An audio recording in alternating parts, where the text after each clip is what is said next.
Good evening. मुझे अभी भी याद है जब भी मैं अपने पुराने स्कूल के पास से गुजरता हूँ और देखता हूँ, it brings back a lot of memories. A lot of them are nice ones, but some of them are not so nice. I call them not so nice but great learning opportunities. एक ऐसी कहानी है, हकीकत, but now it's a story, कि 11वीं कक्षा में लड़कियों को इंट्रोड्यूस किया था स्कूल ने। प्रोडोमिनेटली हमारा स्कूल बॉयज़ स्कूल था, तो लड़कियों को 11th और 12th में इंट्रोड्यूस किया और स्टैंडर्ड 1 से ही इंट्रोड्यूस किया। अब वो ये मत पूछे कि ये ऐसे क्यों, ऐसा ही था उस वक्त। तो जायज़ है जो भी लड़कियां आए थे, मेरे ख्याल से हैंडफुल ऑफ देम, 10-15 से ज़्यादा नहीं, और मेरे ख्याल से 5 या 6 सेक्शंस थे। हर एक क्लास 11th और 12th क्लास के 5 सेक्शंस थे, और each class would have about 25-30 students. तो हर एक क्लास में 1 या 2 लड़कियों को डाला गया, स्टार्टिंग विद 11th स्टैंडर्ड। अब भाई लड़कियां आ गए हैं, 11th स्टैंडर्ड है, वो उम्र भी ऐसी है, तो बेचारे लड़के थोड़े से पगला गए। हर एक ट्राई कर रहा है किसकी पढ़ती है किसकी नहीं पढ़ती है। अब फॉर्चुनेटली या अनफॉर्चुनेटली काफ़ी लड़कियां मुझे पहचानते थे और मैं उन्हें पहचानता था, थैंक्स टू द फ्रेंडशिप में। उनके पेरेंट्स और मेरे पेरेंट्स में फ्रेंडशिप था, क्योंकि father being in the civil service, entertaining काफ़ी हुआ करता था, आना जाना एक दूसरे के घर में। So I knew quite a few of them. Now unfortunately, क्योंकि मैं इन लोगों को जानता था स्कूल के बाहर, और जब स्कूल के अंदर आए ये लोग, तो वो कंफर्ट फैक्टर हो गया उन लोग के साथ कि अरे एक जाना पहचाना बंदा है, अब उन्हीं के साथ थोड़ा सा रहते हैं। अब ये भैया दूसरे बच्चों को तो कतई पसंद नहीं आया। अब जायज़ है, जेलसी शुरू हो गई और हर किस्म के पैंतरे शुरू हो गए, इसको कैसे अलग करें या इसके ऊपर कुछ ऐसे करें कि लड़कियां इन्हें ढकेल दें बाहर।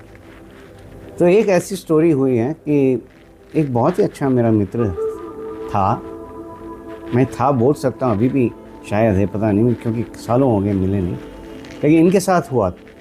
तो ऐसा हुआ कि एक पर्टिकुलर लड़की थी, बहुत ही शर्मीली थी, वेरी शाय पर्सन, और ये बंदे ने उनको चिढ़ाना शुरू किया। और कैसे? मेरे साथ link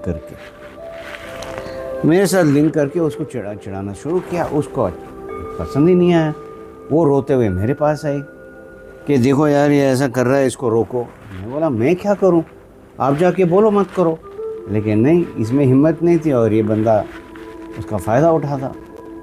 he was a strong boy. तो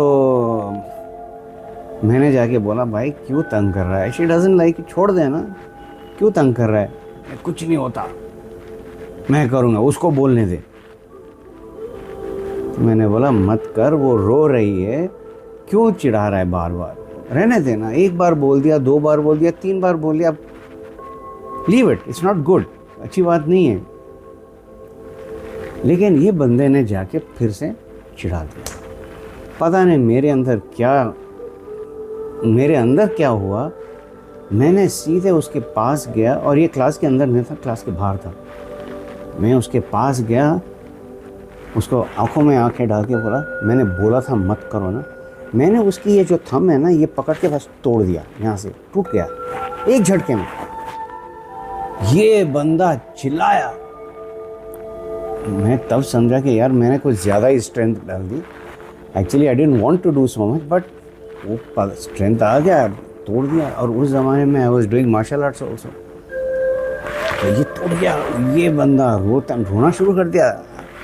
मैंने उसका हाथ पकड़ा और सीधे वहाँ पे हमारी स्कूल के अंदर क्लिनिक हुआ करता था, तो मैंने क्लिनिक में ले गया और मैंने डॉक्टर को बोला, डॉक्टर साहब इसका उंगली आई थिंक टूट चुका है और मैंने ही तोड़ा है। डॉक्टर मुझे देखता है और बोलता है साला तोड़ता भी और हॉस्पिटल में ले आता है। खैर इट वॉज क्रैक, तो एक्सरे वैक्सरे लिया, प्लास्टर वास्टर लग गया, बंदा घर गया।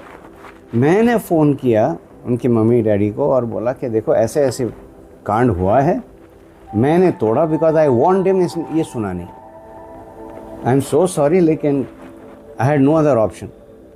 ये मान ही नहीं रहा था और वो लड़की बेचारी बिल्कुल ही घबराई हुई है, उसको समझ में आ रोते जा रही है, एंड इट्स एम्बैरेसिंग ऑल्सो। तो मैंने ये किया, sorry, I mean I am owning up to it. Parents परेशान कि ये कैसा बंदा है, आके बोल भी रहा है, ये कैसा बंदा है, तोड़ता है, हॉस्पिटल ले जाता है, घर लाता है और बोलता भी है। और मैंने इससे भी माफ़ी मांगी, ऐसे I am sorry boss, but मैं तुझे वार्न किया था मत कर। एक बार नहीं, 2 बार नहीं, 3 बार, फिर भी तूने किया, तो I had to do something, ताकि आपको समझ में आए कि ये आगे नहीं चलेगा। I had to take my stand, क्योंकि स्टैंड लेना कई चीज़ों में बहुत ज़रूरी है। और इत्तेफाक की बात है कि 1 हफ्ते बाद एग्जामिनेशन था। ये तो शुक्र है कि उसका लेफ़्ट हैंड का थंब था और राइट नहीं, उससे मुझे थोड़ी सी ठंडक मिली कि if it was a right hand पता नहीं क्या होता। But point I am trying to make here is कि कभी कभी हमें स्टैंड लेना पड़ता है, लेकिन जब हम स्टैंड लेते हैं और जब हम कन्फ्रंट करने जाते हैं, प्रीमेच्योर वार्निंग बिफोर हैंड, 1 बार नहीं, 2 बार नहीं, 3 बार कम से कम डायलॉग करने की कोशिश ज़रूरी है। Because these are opportunities to the other person कि अगर सुधर जाता है तो वेरी गुड, लेकिन अगर सुधरता नहीं है, एक ईगो इशू बन जाती है कि दूसरे लोग क्या बोलेंगे कि ये डर गया, क्योंकि ये बहुत होता है। और वो ईगो को काम करने के लिए ऐसी कुछ कर देते हैं जो बाद में जाके बहुत ही पछताते हैं। It's not, I mean it hurts for quite some time. क्यों जाएं उस रास्ते जब इट्स अवॉइडेबल? लेकिन स्टैंड लेना ज़रूरी है। आप अनपॉपुलर बन जाओगे, कोई बात नहीं, आप आइसोलेट हो जाओगे, कोई बात नहीं, लेकिन अगर आप बिलीव करते हो कि आप सही कर रहे हो, कंस्ट्रक्टिव चीज़ कर रहे हो,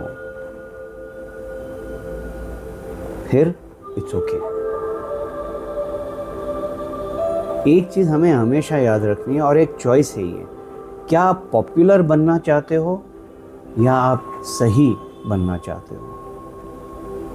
दोनों बन सकते हो,